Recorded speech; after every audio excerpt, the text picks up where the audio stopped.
The great sage Maitreya continued, "Being thus worshipped by Maharaj Prthu, the 4 Kumars who were masters of devotional service became very pleased. Indeed, they appeared in the sky and praised the character of the king, and everyone observed them. It is said that the demigods never touch the surface of the earth. They walk and travel in space only.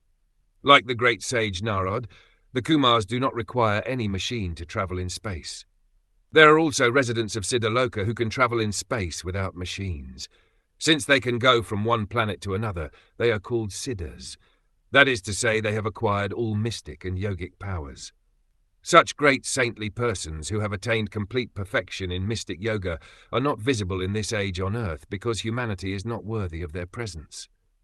The Kumars, however, praised the characteristics of Maharaj Prthu and his great devotional attitude and humility. The Kumars were greatly satisfied by King Prithu's method of worship. It was by the grace of Maharaj Prthu that the common citizens in his domain could see the Kumars flying in outer space.